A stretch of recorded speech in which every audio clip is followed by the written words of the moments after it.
des corridors Douala-N'Djamena, Douala-Bangui, qui sont très importants. Nous n'allons pas le nier, très important pour l'économie de la sous-région. Est-ce qu'il n'est pas temps, pour élargir le sujet, que les trois pays principalement concernés puissent une fois de plus s'asseoir? Quand je dis une fois de plus, parce que de temps en temps, ils se sont concertés ces pays, mais visiblement, parlant des camionneurs, il n'y a pas de solution. C'est toujours bloqué. Non, je ne crois pas que les trois pays doivent s'associer ou se réunir. Je crois que ça, c'est du passé. Il y a un seul pays qui dérange, c'est le Cameroun. Ah bon? C'est le Cameroun qui dérange, puisque c'est le pays de transit. Pour partir de Douala ou de Kribi pour la Centrafrique, ou alors pour le Tchad, N'Djamena. C'est le Cameroun qui dérange, parce que le pays de transit qui n'arrive pas à maîtriser les opérations de police administrative. Parce que quand on parle d'un policier en route, un gendarme, et même parfois un militaire, parce qu'il y a des postes mixtes en cas d'urgence ou de nécessité, ce sont des opérations de police administrative. Et la police administrative a pour objectif principal le maintien de l'ordre. Maintien de l'ordre à titre préventif, c'est-à-dire qu'on assoit une information qui nous indique clairement qu'il y a des engences, l'insécurité, ou alors des éléments pouvant aboutir à l'insécurité qui pourraient circuler dans le corridor. Alors on administre un poste à un lieu ou sur une route, sur une coudée de route. Ou alors tout simplement parce que ce sont des activités de routine. Des activités de routine des forces de maintien de l'ordre. C'est-à-dire un poste qui peut être soit permanent, soit ponctuel, parfois saisonnier aussi, parce que pour parler des régions du Septentrion, par exemple, lorsque la saison sèche s'annonce, d'habitude, sur le terrain, on avait l'habitude de multiplier les postes parce que les maillots, c'est-à-dire les rivières tarissant, on peut aller tous azimuts partout et arriver n'importe où, n'importe comment. Donc ça peut arriver. Donc il y a des opérations de police administrative donc préventives. Et il y a aussi la police administrative curative.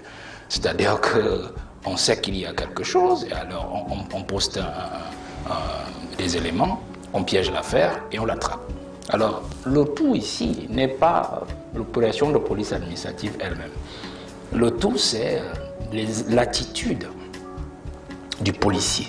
Quand je dis le policier, ça veut dire qu'il peut être gendarme, ou alors tout simplement policier de fonction ou de statut.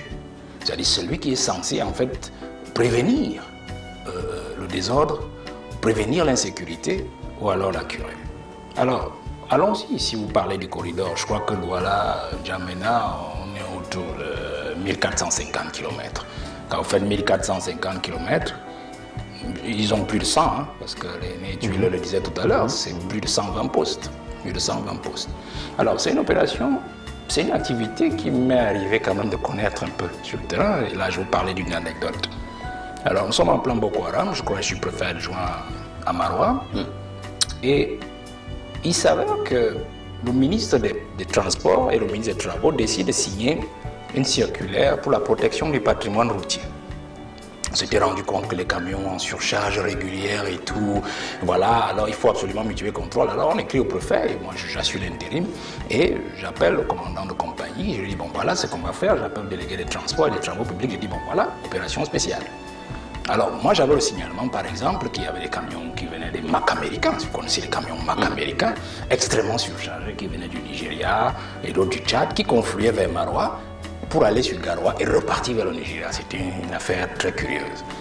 Alors, pour vous dire que j'ai eu ce genre d'opération sur le terrain où des gens abîment le patrimoine routier. L'aîné en parlait tout à l'heure, avec des surcharges. Des surcharges. Je vais encore vous donner une autre opération. Ça, je parle d'expérience. Je parle d'expérience. Toujours au même poste. Et là, j'en viens dans votre sujet. Où le président du syndicat des transporteurs, des camionneurs du Septentrion décide, parce qu'en plein Boko Haram, il se rend compte qu'on avait fermé les frontières du Cameroun. Alors il était interdit de convoyer des produits vivriers hors de nos frontières, puisqu'il fallait ensuite les préserver, ainsi de suite. Et puis la route Maroua-Dabanga-Kousseri était très compliquée. Alors, nos forces de maintien de l'ordre, notamment policiers et gendarmes, se sont arrangés à lever les enchères sur tous les postes. Ah bon? C'est-à-dire qu'un mec qui partait de Garoua pour Kousseri, rencontré environ une soixantaine de postes. Garoua Kousseri. Oui, je dis bien Garoua Kousseri, une soixantaine de postes. Et à chaque poste, il ne donnait pas moins de 15 000 francs. Incroyable. Parce que vous parlez de 1000 francs, non. Au camion, 1000 francs, c'est la gnognon des motocyclistes ou des taxis ou des clandos. C'est 15 à 20 000, qu'on ne trompe pas. Alors, pour expérimenter, étant président du syndicat, qu'est-ce qu'il fait? Il affrète 5 camions. Il a acheté 5 camions neufs, tout papier compris. C'est-à-dire pour qu'il n'y ait pas de dérangement, puisque vous avez dit que le policier regarde les papiers et puis il vous laisse passer. Alors, à chaque fois, je vous dis, à chaque fois, dans la région du Nord, qu'il fallait traverser un poste, il fallait payer. Et pour ma petite histoire, je vais abréger. J'ai dû intervenir dans ma circonscription dans le Mayo Sava. Et mes collègues du Mayo Sava et Kousseri sont arrivés là-bas. Je vous épargne tout ce qui a entouré cette affaire. Pour vous dire que voilà comment ces gens souffrent. Et pour quel genre de route? Parce qu'en fait, ce sont des pistes rurales que nous avons. Imaginez pour une route comme celle-là, qui dessert à la fois au moins 2 grands pays. Et je vais même encore mettre derrière le Tchad le Soudan. Derrière le Tchad le Soudan. Je vais mettre encore à côté du Tchad le Niger. Je vais mettre ici en dessous même le Congo, l'autre partie du Congo forestier. Vous voyez, pour une route comme celle-là. Donc nous avons ces sérieuses difficultés sur le Cameroun qui est en fait le véritable problème. Alors, si vous parlez des opérations de police administrative, je pense qu'il s'agit en fait de ramener nos forces de maintien de l'ordre à l'ordre.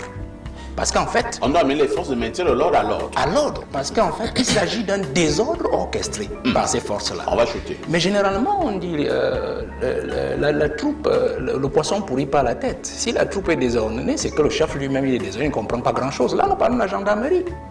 Et nous avons quand même un secrétaire d'État en charge de la gendarmerie. M. Galax Etoga. Qui justement n'a pas fait ses classes. Parce que moi, j'aime toujours le dire. Et nous avons parlé parce qu'il ne faut pas seulement jeter l'opprobre sur les autres comme il a prononcé un nom là, mon voisin, un nom là tout à l'heure, le ministre de la mission territoriale, les autres. Non, lui aussi n'a pas fait ses classes.